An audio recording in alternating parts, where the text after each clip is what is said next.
Now more than ever, we live in a world that tells us that happiness and fulfillment comes from eliminating discomfort, comes from shedding stressful things from our lives, from finally getting to that place where we don't have conflict, discomfort.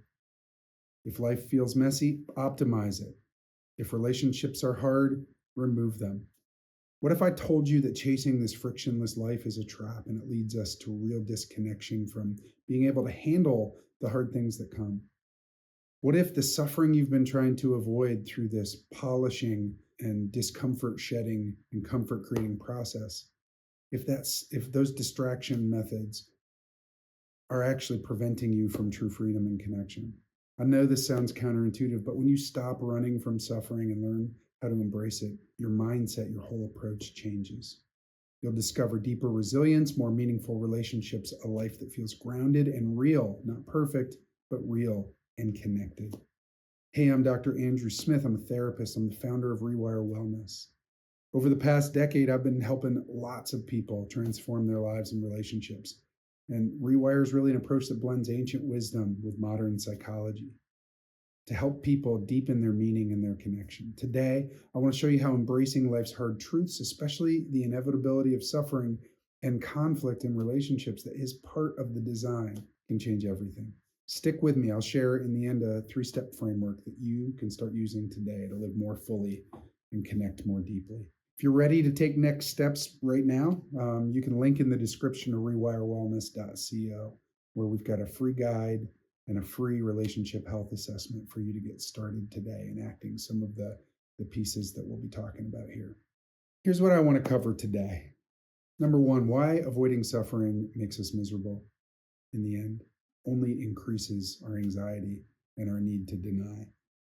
Number two, the ancient wisdom of Stoicism, what it teaches us about living well, how that maps onto modern psychology approaches. And number three, how acceptance and commitment therapy, ACT, and our REWIRE framework can help you take practical steps towards connection and freedom. So let's get started. Let's start with part one.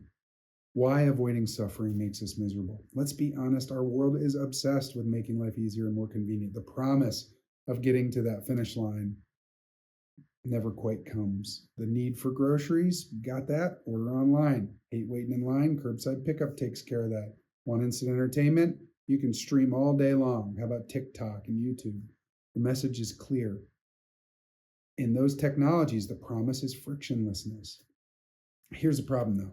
When we apply that same mindset to our emotions and relationships, we end up chasing a life that doesn't exist. We avoid conflict in relationships in ways that cause them to wither on the vine. We withdraw from people when things get uncomfortable. We convince ourselves that suffering is a problem to solve instead of an essential part of being human. Life's not frictionless, and to get really existential, hard, painful, grief-filled things are happening around us all the time. We are not going to be protected from those across a lifespan. Marcus Aurelius knew this. He's this ancient Stoic philosopher. He once said, "The impediment to action advances action. What stands in the way becomes the way." In other words, what he's saying is the very suffering we're trying to avoid might actually be the key to our growth and connection. So part two, what Stoicism and modern psychology teach us. The Stoics understood this well. Marcus Aurelius, for example, reminds us that we don't control what happens to us, only how we choose to respond. Lots of other people have talked about this too. Famously, Viktor Frankl in his book, Man's Search for Meaning, he talked about in his experience in the concentration camps during World War II, how what they could take away from him was a lot, but what he could retain was his dignity and his ability to respond out of values instead of out of his pain and suffering. For folks like Frankl and Aurelius, through his approach, freedom's not about eliminating suffering. It's about living in alignment with values, no matter what life throws at us. And some modern approaches also back this up that you may or may not have heard of. For example, acceptance and commitment therapy, which our REWIRE approach is rooted in. It teaches us that the more we fight our thoughts and feelings, the stronger they become. The more we try to deny and avoid suffering, the more suffering becomes us. Instead of fighting, acceptance and commitment therapy invites us to accept our internal experiences, painful as they are. For example, that I'm neurotic and I ruminate and I worry, and that I can't really eliminate those things from my life. But how can I keep them from taking my life down by deeply accepting that those are parts of me? So at Rewire, we go a step further. We take these ancient Stoic philosophy principles, we take acceptance and commitment therapy, and we ground it in relationships, in connection, because relationships are the thing that we are most wired to need. And social connection is one of the most important protectors um, and drivers of good mental health. So at Rewire, we also embrace this principle that discomfort naturally arises in connection.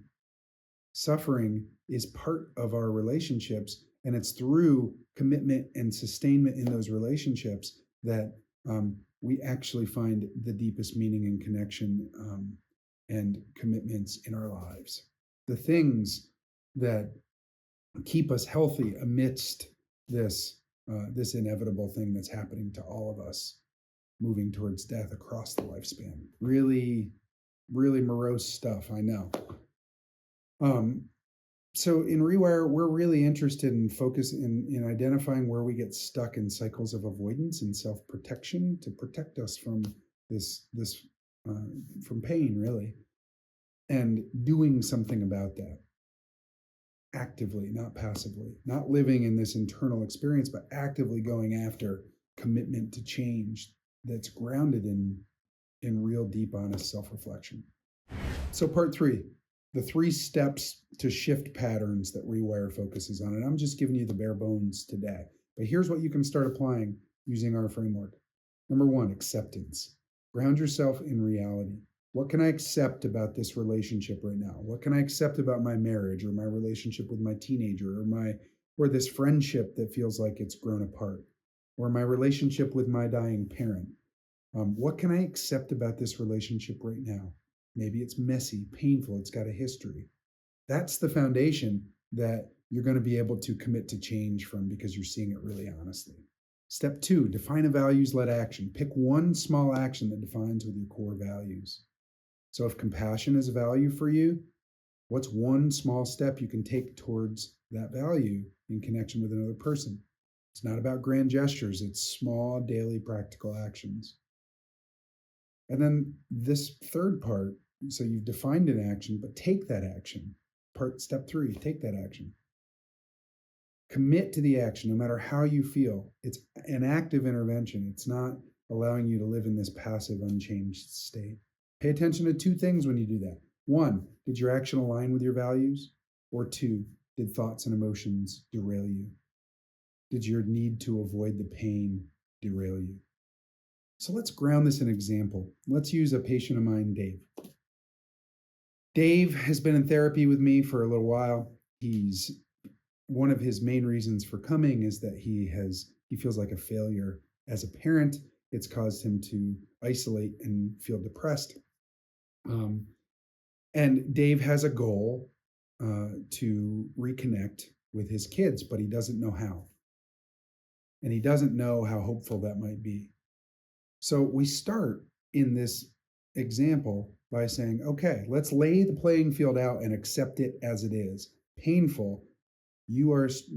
Dave, you are estranged from your kids by some actions of yours that are causing you to feel like a failure and like you're not living up to your values. Okay, this is something that we can both look at objectively and accept as true. Step 1, accept things the way that they are. Accept suffering on the terms that are accurate. Okay. Step 2, Dave, what value do you want to use to drive your goal to get closer to your sons? Dave chooses his value of family. So that becomes a driver of action. He wants to live up to his value of family. So what one action do you want to choose that's possible given the landscape as it is with your son, that is guided by this value of family? So Dave chooses to text his son and ask if his son will meet for coffee. We've prepared that his son might say no, which will feel painful, but we're not letting pain drive because we expect some pain in this. We've accepted it. In response to his son saying no, Dave texts back out and says, okay, how about if I bring a coffee to your workplace while you're on break? His son says yes. So they have a 15-minute face-to-face interaction for the first time in years. Painful as that small amount of time may seem, it's a step in the direction, and Dave has taken it as far as he can as a father, using that value of family. So basically, he's lived up to that value in the context, in the landscape of where that relationship has evolved to. So stepping back from this example, I want to ask you, what's one small step you can take today? Who in your life could benefit from a simple values-driven action? How can you step up to live up to who you aspire to be in relationships, even if relationships seem and feel painful, like Dave is doing? If you're ready to start transforming your relationships, I encourage you to join us. Go to rewirewellness.co. If you got something out of this, subscribe, like this video. Remember that freedom, it's not about the absence of suffering. It's the ability to act with love and purpose in the face of it. Joy and connection, they're not accidents. They result from intentional, values-driven living. Thanks so much for watching, and I'll see you in the next video.